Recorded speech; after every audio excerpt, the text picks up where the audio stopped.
Among the issues discussed in relation to this provision was the question whether and to what extent it was conceivable for consular notification to be made without delay in countries which had a system of detention incommunicado, whereby the person might be held isolated from the outside world for a certain period beginning at the beginning of a criminal investigation. With regard to cases of espionage, the chairman of the commission remarked that, and I quote, "A statement of a general principle of law could not possibly cover all conceivable cases. If the commission went into the question of whether cases of espionage should be made an exception, the whole principle of consular protection and communication with nationalists would have to be reopened." End of quote. That the Commission did not go into the question of espionage at its subsequent meetings, and that the principle of consular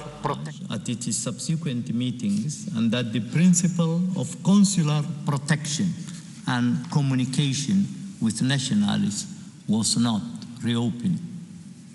The court further noticed discussions on the possible inclusion of a reference to security zones in the proposed provision.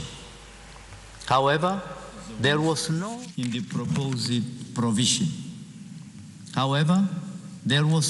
suggestion of consular access not being granted in cases of espionage because of national security concerns. Without delay to without undue delay. The court observes that this decision had no implication for the scope of article of draft. The court observes that this decision had no implication for the scope of draft Article 36. The Commission's commentary to draft Article 36, paragraph 1b, allows for cases where it is necessary. The expression "without undue delay" used in paragraph 1b allows criminal investigation. End of quote. End of quote.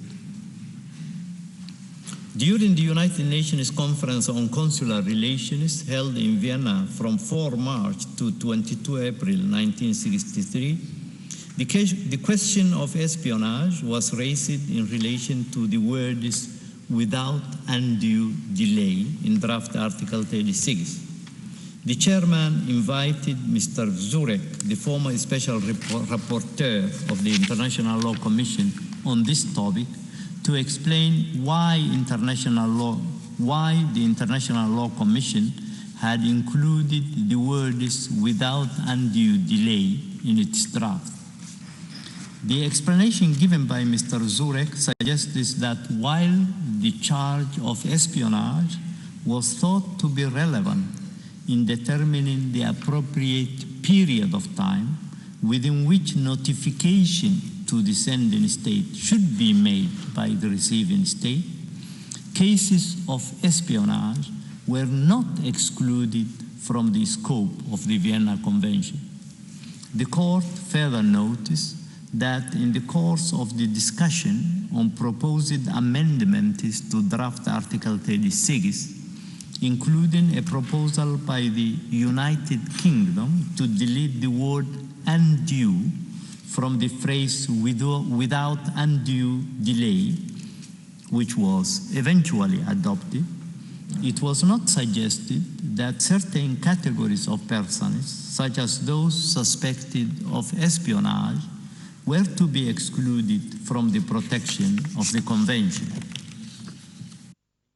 Travaux préparatoires thus confirm the interpretation that Article 36 does not exclude from its scope certain categories of persons, such as those suspected of espionage. alleged espionage exception under customary international law, the court noted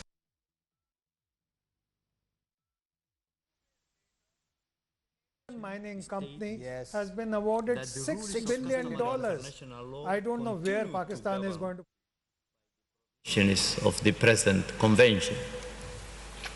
Article 36 of the convention expressly regulates the question of consular access to and communication with nationalities of the sending state and makes no exception with regard to cases of espionage. The court recalls that India and Pakistan have been parties to the Vienna Convention since 1977 and 1969, respectively, and that neither party attached any reservation or declaration to the provisions of the Convention. The Court therefore considers that Article 36 of the Convention, and not customary international law, governs the matter at hand in the relations between the parties. Having reached this conclusion, the Court does not find it necessary to determine whether, when the Vienna Convention was adopted in 1963, there existed the rule of customary international law that Pakistan advances. The Court will now turn to Pakistan's third contention that the 2008 agreement on consular access between India and Pakistan governs consular access in the present case. The Court recalls that point 6 of the there existed the rule of customary international law.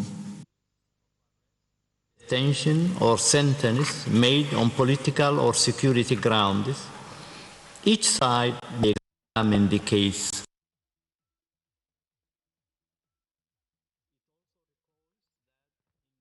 Preamble. The parties declared that they were, and I quote, desirous of furthering the objective of humane treatment of nationalities of either country arrested, detained, or imprisoned. End of quote. The Court is of the view that point 6 of the agreement cannot be read as denying consular access in the case of an arrest, detention, or sentence made on political or security grounds. Given the importance of the rights concerned in guaranteeing the humane treatment of nationalities of either country, arrested, detained, or imprisoned in the other country, if the parties had intended to restrict in some way the rights guaranteed by Article 36, one would expect such an intention to be unequivocally reflected in the provisions of the agreement.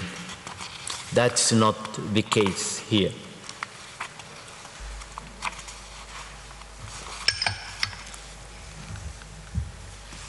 Moreover, as already noted, with reference to the alleged exception of espionage in the Vienna Convention, any derogation from Article 36 of the Vienna Convention for political or security grounds may render the right related to consular access meaningless, as it would give the receiving state the possibility of denying such access.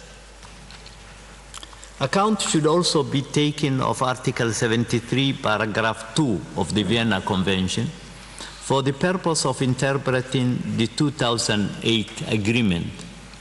This paragraph provides, and I quote, that nothing in the present convention shall preclude states from concluding international agreements, confirming or supplementing or extending or amplifying the provisions thereof. End of quote.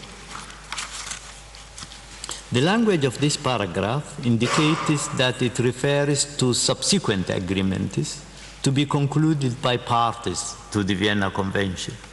The court noticed that the Vienna Convention